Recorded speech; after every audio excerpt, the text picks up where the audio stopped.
Hello friends, जैसा कि आपने कमेंट किया था प्रीलिम्स स्ट्रेटजी वाले वीडियो पे, आज हम लोग मेंस के बारे में बात करेंगे। तो सबसे पहले हम लोग करेंगे सिलेबस को बाइफरकेट। उसके अंदर से देखेंगे कौन कौन से टॉपिक्स हैं जिससे एग्जाम में क्वेश्चंस आएगा। फिर उसका नोट्स बनाएंगे और अपग्रेड करेंगे उसको करंट अफेयर के साथ। तो सबसे पहले ध्यान ये रखिए कि कोई नया नोट्स नहीं बनाना है। जो नोट्स आपके पास पहले से बना हुआ है उसी नोट्स को बस यहाँ अरेंज कर लेना है और चेक करना है कि जो जो टॉपिक सिलेबस में मेंशन किया हुआ है वो सारे आपके नोट्स में है या नहीं।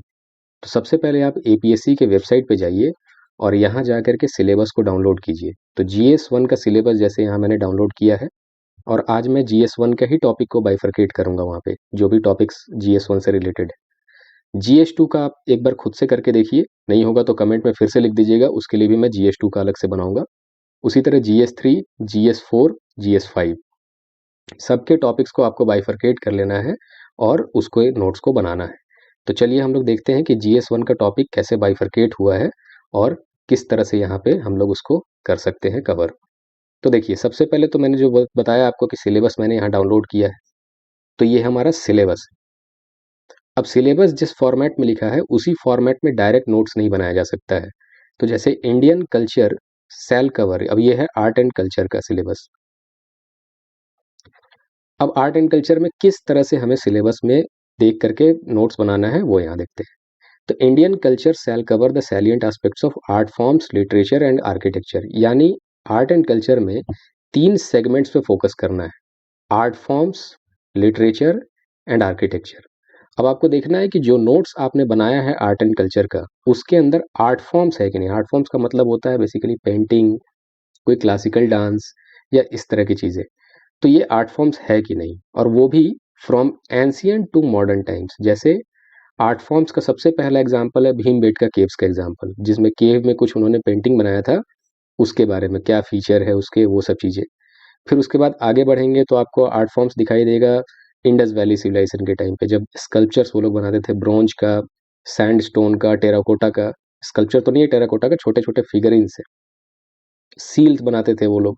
तो ये जो आर्ट फॉर्म्स है वो इंडस वैली का आर्ट फॉर्म है। फिर आप और आगे बढ़ेंगे क्योंकि हम लोग बेसिकली क्या कर रहे हैं, एंशियंट टू मॉडर्न टाइम्स में आ रहे हैं। तो आपको फिर मौर्यन पीरियड में आर्ट एंड कल्चर दिखेगा, गुप्ता पीरियड में आर्ट एंड कल्चर दिखेगा, इस्लामिक आर्ट फॉर्म्स दिखेगा, फिर आके मॉडर्न टाइम्स में। तो आपको बस ये इंश्योर कर लेना है कि आपके नोट्स में आर्ट फॉर्म्स है, सारे आर्ट फॉर्म्स, और वो प्रॉपर तरीके से अरेंज है from ancient to modern times. दूसरा सेगमेंट क्या है, लिटरेचर। तो लिटरेचर वैदिक पीरियड से शुरू होता है क्योंकि उसके पहले लिटरेरी एविडेंस है इंडस वैली में, लेकिन डिसाइफर्ड नहीं है तो उसको हम लोग नहीं मान सकते हैं। उसी तरह आर्किटेक्चर। तो आर्किटेक्चर बेसिकली कैसे इवॉल्व होता गया, केव में जो लोग रहते थे केव्स में पहले, वहां से कैसे इवॉल्व होकर के महलों में बड़ा बड़ा आर्किटेक्चर उन लोगों ने बनाया, ह्यूमंस ने। So basically art and culture में आपको ये 3 सेगमेंट्स में आपको अपने नोट्स को बनाना है। सेकेंड आते हैं हिस्ट्री के ऊपर। तो मेंस में क्योंकि हिस्ट्री में सिर्फ मॉडर्न हिस्ट्री आता है, एंशियंट और मिडाइवल से क्वेश्चंस नहीं आते हैं। एंशियंट एंड मिडाइवल से क्वेश्चन आर्ट एंड कल्चर में ही सिर्फ आएगा। तो अब देखते हैं मेंस के सिलेबस में। तो पहला पॉइंट क्या लिखा है कि आपको इवेंट्स पढ़ने चाहिए। इवेंट्स कब से, तो मिड ऑफ 18th सेंचुरी, यानी 1750 के बाद। 1750 का मतलब हो गया मिड ऑफ 18th सेंचुरी। तो इसके आगे के इवेंट्स, क्या क्या इवेंट हुआ 1750 में। तो जैसे 1757 में बैटल हुआ, बैटल ऑफ पलासी जिसको कहते हैं। फिर उस पलासी की लड़ाई में सबसे बड़ा सिग्निफिकेंस ये आया कि अंग्रेजों का जो आर्मी था वो यहाँ के लोकल रूलर को उन्होंने अपने दम पे हराया। रॉबर्ट क्लाइव गया वहाँ और उसने वहाँ पे सिराजुद्दौला को हराया। तो ये एक इवेंट है। उसी तरह 1764 में बैटल ऑफ बक्सर, वो भी एक इवेंट है। 1765 में इलाहाबाद में जो ट्रीटी हुआ, शाह आलम को वो पूरा गया, वो 26 लाख के पेंशन पे 52 लाख रुपए पेमेंट करता था। तो ये सारे चीजें क्या है, ये एक इवेंट है। इस इवेंट में कुछ इश्यूज होंगे। तो एक्चुअली क्या होता है, क्लासरूम में फोकस रहता है इवेंट। तो इवेंट तो हर क्लासरूम में पढ़ाएगा, हर चीजें पढ़नी होगी।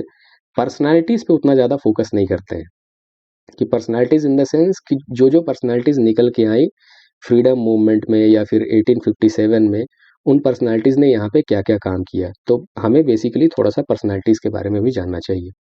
तो इवेंट्स, इश्यूज एंड पर्सनालिटीज, ये था यहाँ पे। तो ये हमने अपने नोट्स में लिखा। फिर हम लोग आते हैं थर्ड पॉइंट पे, फ्रीडम स्ट्रगल। तो मैंने पहले ही आपको प्रीलिम्स स्ट्रेटजी वाले वीडियोस पे कहा था कि आप उसमें जाकर के फ्रीडम स्ट्रगल को सेपरेट एक स्पेशल एम्फेसिस देके पढ़िएगा, क्योंकि इससे बहुत ज़्यादा क्वेश्चंस एग्जाम में आते हैं। तो स्टेजेस ऑफ फ्रीडम स्ट्रगल, तो फ्रीडम स्ट्रगल जो हुआ उसका कुछ ना कुछ स्टेज बना होगा, या जिस तरह से जैसे 1857 के बाद देश में पॉलिटिक्स ऑफ एसोसिएशन शुरू हुआ, तरह तरह का एसोसिएशन बनना शुरू हुआ, और उसके बाद फाइनली एक कांग्रेस बना। तो ये सब क्या है, स्टेजेस है फ्रीडम स्ट्रगल का। फिर 1905 में स्वदेशी मूवमेंट से स्टार्ट होते होते आगे बढ़ता गया फ्रीडम स्ट्रगल हमारा। इसमें जिन जिन लोगों ने कंट्रीब्यूशन दिया अलग अलग देश के पार्ट से, तो जैसे freedom struggle, its various stages and important contributors and contribution from different parts of the country. Assam से भी कुछ लोगों ने कंट्रीब्यूट किया होगा फ्रीडम स्ट्रगल में, उसी तरह बंगाल से भी कुछ लोगों ने कंट्रीब्यूट किया होगा फ्रीडम स्ट्रगल में। तो इस फॉर्मेट में हमें अपने नोट्स को बनाना चाहिए, ताकि आप ज़्यादा से ज़्यादा क्वेश्चंस को अटेम्प्ट कर पाएँ, या ज़्यादा से ज़्यादा क्वेश्चन आपके एकदम कवरेज के अंदर में रहेगा वो। फिर आते हैं लास्ट में post independence consolidation and reorganisation within the country. अब अंग्रेजों ने क्या किया, देश को बर्बाद करके चले गए। हमारा जितना भी यहाँ पे ह्यूमन डेवलपमेंट इंडिकेटर्स था एकदम नीचे ला करके छोड़ दिया था उन्होंने। तो अब ये सेगमेंट क्या है कि ये पॉलिटी और इकोनॉमी दोनों के साथ थोड़ा थोड़ा ओवरलैपिंग है। पॉलिटी के साथ कैसे, क्योंकि देश में जब आप पॉलिटी पढ़ेंगे तो जो कंट्री में रीऑर्गेनाइजेशन हुआ, जैसे लैंड रिफॉर्म्स किया गया यहाँ पे, reorganisation of states on the basis of language किया गया यहाँ पे, तो ये सारे चीज़ें पॉलिटी में भी आपको थोड़ा थोड़ा पढ़ना होता है, और यहाँ पे भी थोड़ा आपको पढ़ना होगा। तो इसका कोई टेंशन नहीं है, क्योंकि पॉलिटी में कहीं ना कहीं आपने इसका नाम सुना होगा। उसी तरह इकोनॉमी में आपने थोड़ा थोड़ा इसके बारे में सुना होगा कि देश में कैसे प्लानिंग कमीशन आया, उन लोगों ने प्लानिंग से रीऑर्गेनाइज करने का कोशिश किया कंट्री को, कि कैसे कंट्री को एक ग्रोथ के ट्रेजेक्टरी पे हम लोग लेकर चले। तो now this is all about history. तो अपने नोट्स में देखिए कि पहले से ये सारे चीज़ें प्रॉपर फॉर्मेट में बना है कि नहीं। अगर बना हुआ है तो अरेंज कर लीजिए, नहीं बना हुआ कुछ मिसिंग है तो जल्दी से जल्दी इसमें से खोज के कहीं भी इंटरनेट पे जाइए, कोई भी मटेरियल उठा करके ये नोट्स को आप अपने बना लीजिए। बार बार मैं नोट्स क्यों कह रहा हूँ, क्योंकि नोट्स ही आपके साथ जो आपके हाथ से बनाया हुआ है ना, लास्ट तक काम आएगा। कोई भी पीडीएफ किसी दूसरे आदमी का दिया हुआ आपके कोई काम नहीं आने वाला है। पीडीएफ से कोई भी चीज़ दिमाग में रिटेन नहीं होता है, क्योंकि एक्चुअली जो पीडीएफ बनाने वाला पर्सन है उसने उस पर होमवर्क किया हुआ होता है, और जो नोट्स है उस पर आपने अपना होमवर्क किया है। तो जिसमें आप लगेंगे उसी में आपको फ़ायदा होने वाला है। दूसरे का जो पीडीएफ बना हुआ है उससे उसको फ़ायदा हुआ होगा। तो आप पीडीएफ पे कोई भरोसा मत कीजिए, बिल्कुल भरोसा मत कीजिए, और सिर्फ उसको इन्फॉर्मेशन के तौर पे लीजिए कि आपको अपने नोट्स में चाहिए तो वहाँ से कुछ इंपॉर्टेंट पॉइंट्स या कुछ कुछ जो डेटा है वो सब चीज़ें आप ले सकते हैं। Anyway, coming to society.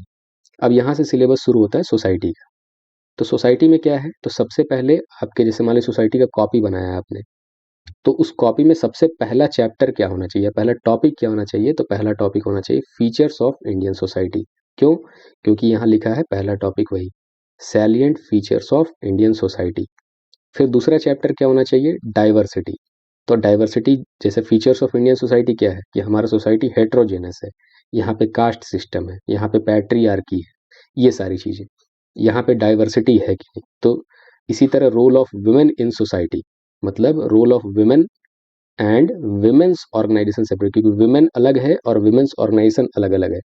तो आपको पहले विमेन का रोल समझना चाहिए, और उसके बाद विमेंस ऑर्गेनाइजेशन। ये सारा बनाने में बहुत ज़्यादा पेजेस कंज्यूम नहीं होता है, 3 से 4 पेज में एक एक टॉपिक कवर होता है।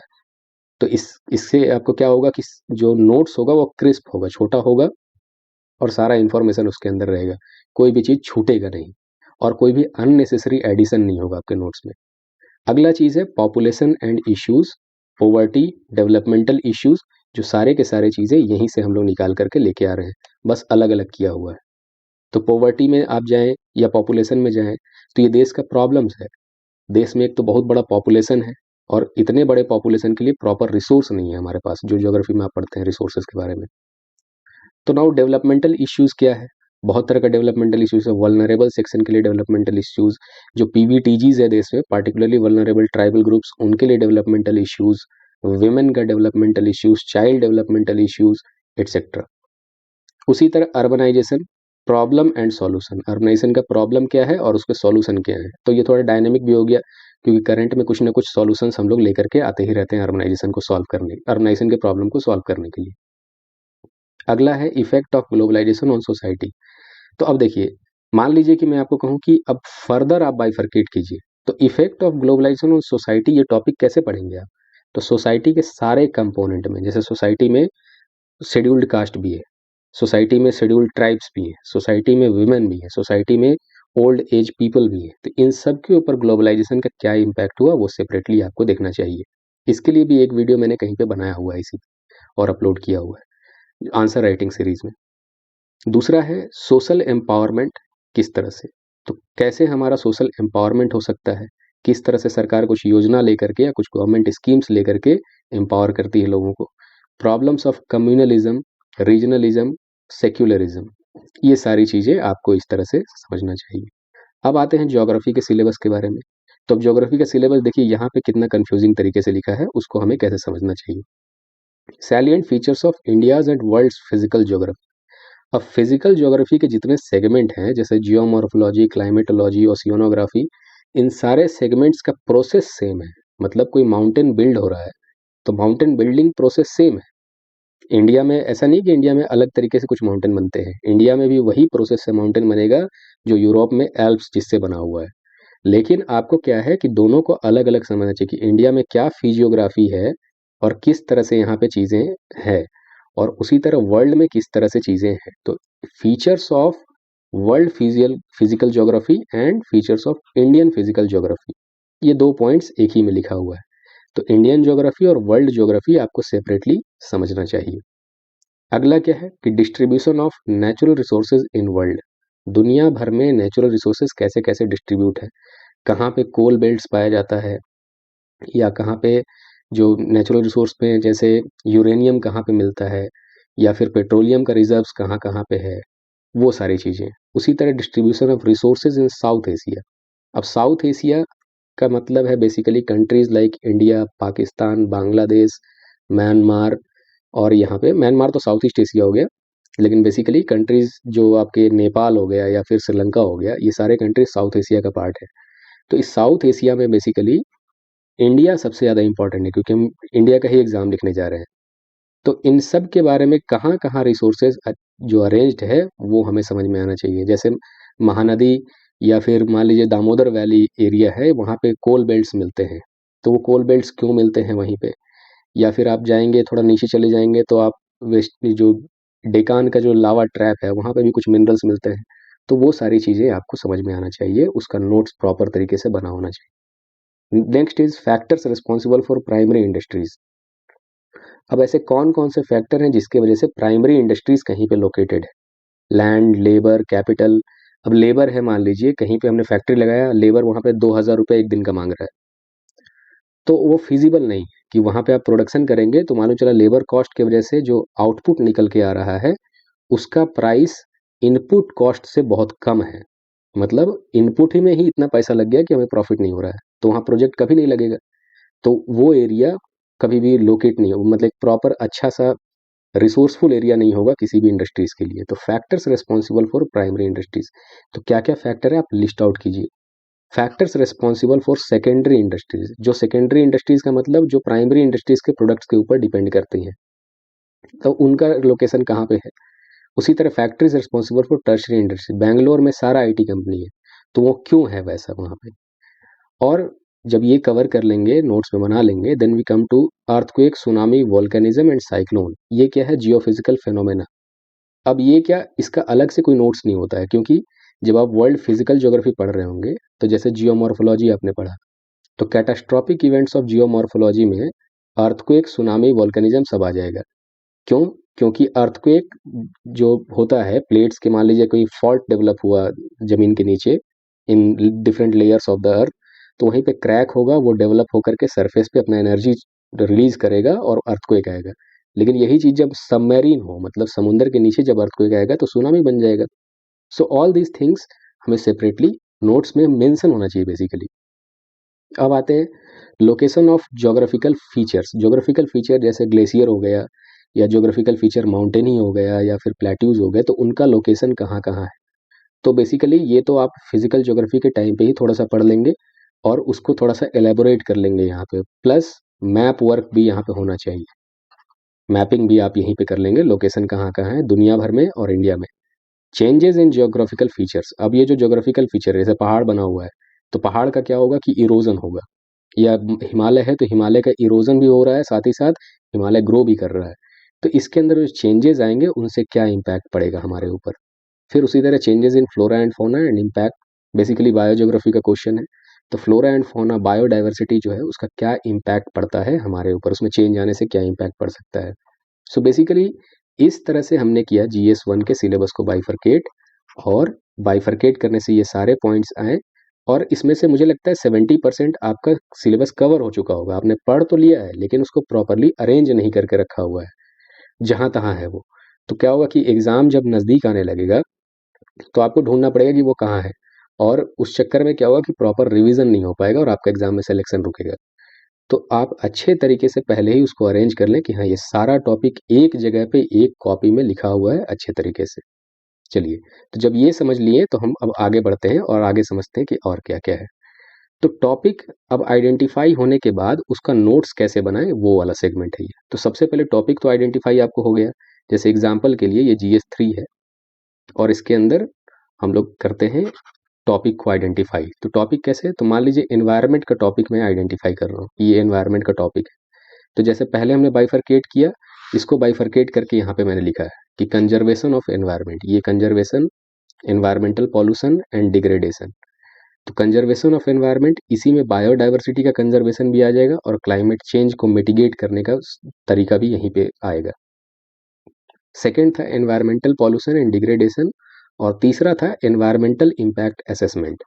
तो मैं ये जो तीसरा वाला है ना, एनवायरमेंटल इम्पैक्ट असेसमेंट, इसके थ्रू आपको बताता हूँ कि कैसे इसका नोट्स बनाएं और क्या क्या चीज़ें होनी चाहिए नोट्स में। आपको एग्जाम में वही पूछा जाएगा। तो चलिए तीसरे वाले को हम लोग बनाते हैं। तो मैं एनवायरमेंटल इम्पैक्ट असेसमेंट का नोट्स बनाने जा रहा हूँ। तो देखिए कैसे होता है वो। तो सबसे पहले कि क्या क्या चाहिए एनवायरमेंटल इम्पैक्ट असेसमेंट, तो आप नेट पे जाइए और सिर्फ सर्च कीजिए एनवायरमेंटल इम्पैक्ट असेसमेंट UPSC। जब ये कीवर्ड डालेंगे तो जो भी वेबसाइट खुलेगा उसके अंदर बहुत सारा वहाँ पे जानकारी दिया होगा, सबका मोर और लेस सेम ही होता है। तो उसमें सबसे पहले आपको इस फॉर्मेट में आप अपना नोट्स बनाइए कि डेफिनेशन, कि एनवायरमेंटल इम्पैक्ट असेसमेंट का मतलब बेसिकली क्या है, उसका एम क्या है, क्यों ये किया जाता है। मैंडेट, मतलब उसके अंदर जो प्रोविजंस है या जो प्रोसेस मेंशन किया हुआ है वो किस एक्ट से निकल के आता है।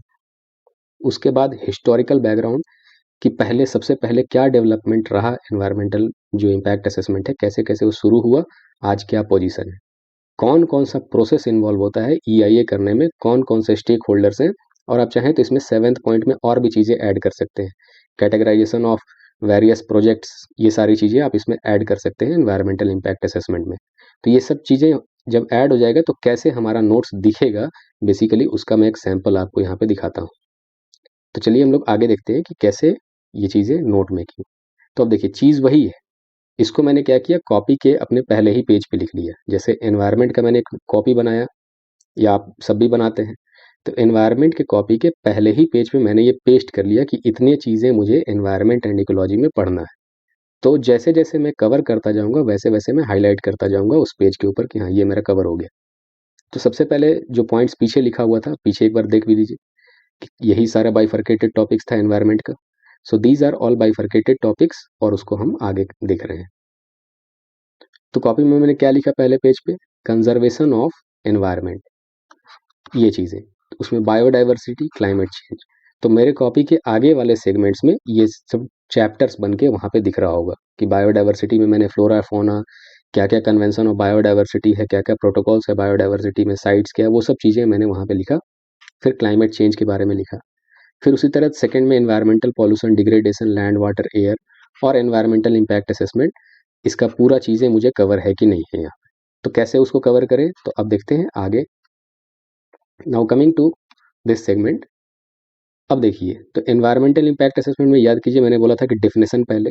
तो EIA is a process to identify the environmental, social and economic impacts of a project prior to decision making.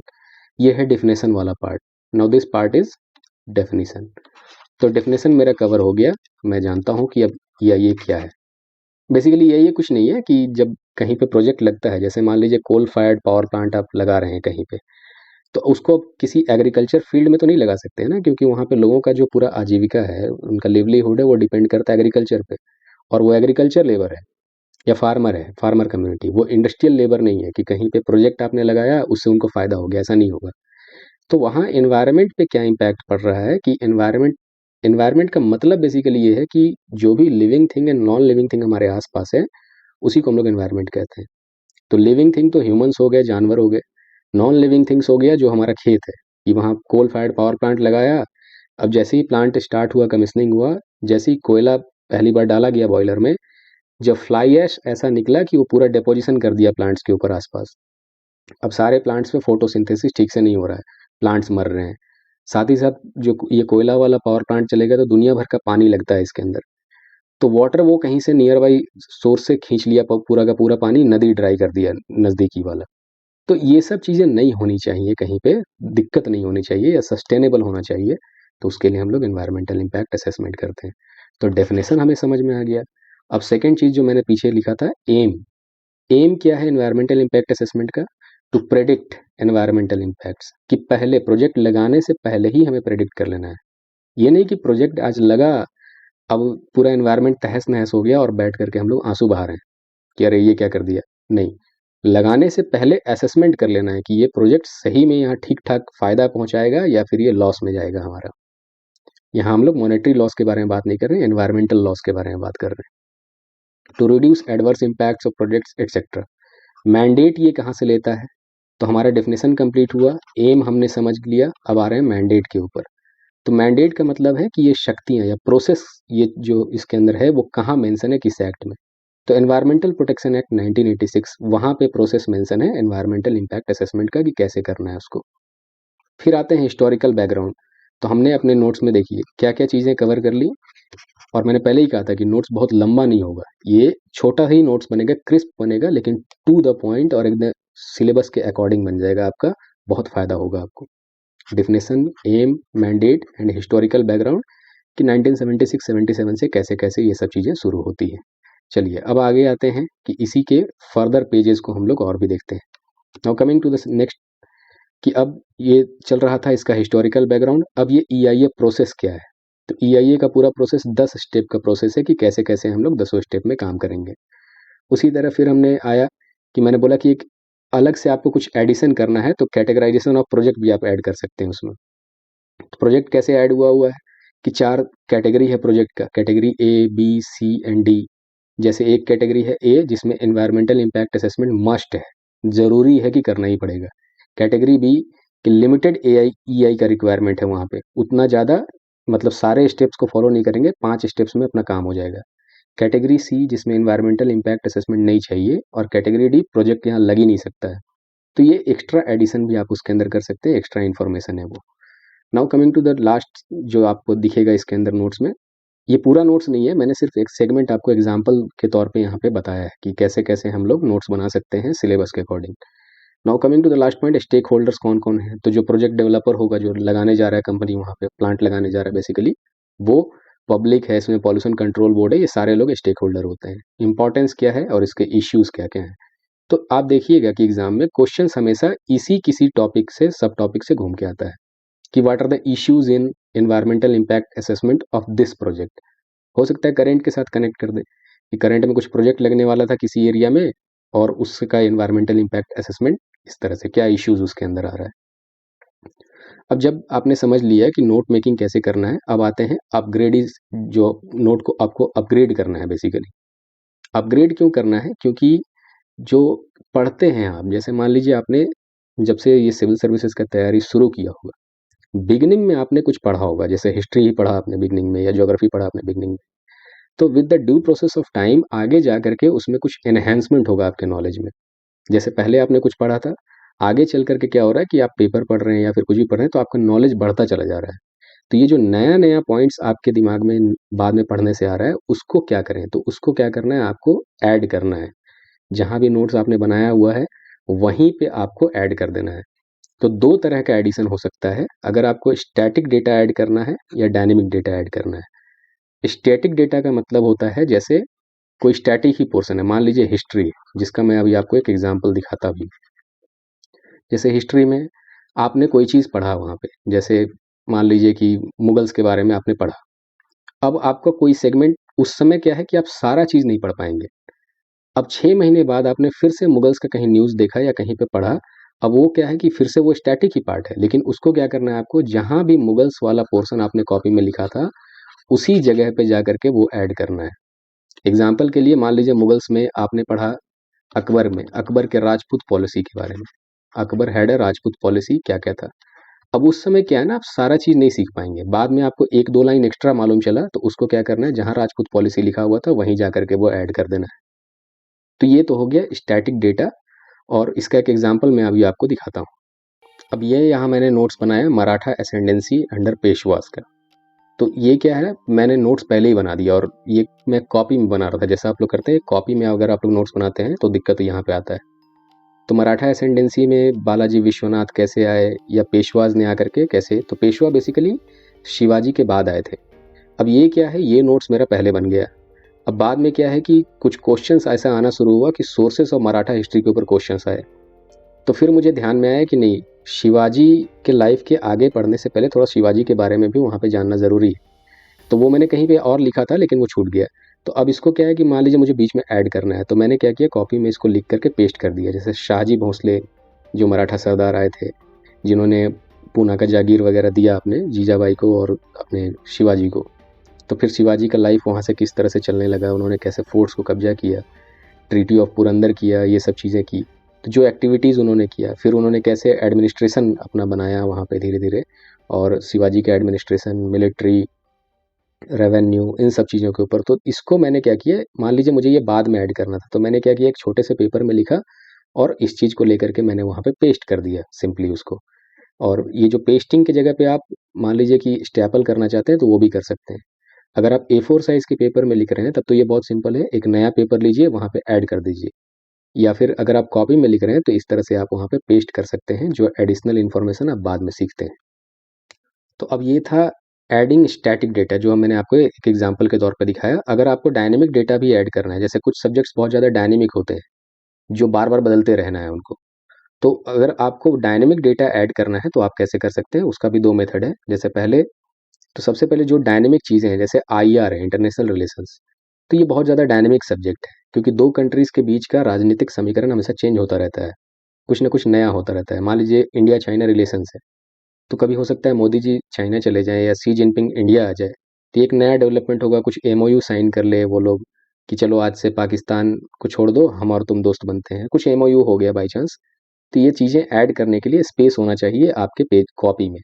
तो सबसे पहले क्या कीजिए कि जब बना रहे होंगे नोट्स, तो IR के नोट्स में आप 2-3 पेजेस ब्लैंक छोड़िए, हर जो कंट्री के बारे में आप लिखते हैं, जैसे इंडिया चाइना या इंडिया म्यांमार, इंडिया बांग्लादेश, तो सबके बाद 2-3 पेजेस छोड़िए, क्योंकि ये हमेशा कुछ ना कुछ नया डेवलपमेंट ऐड होता रहेगा।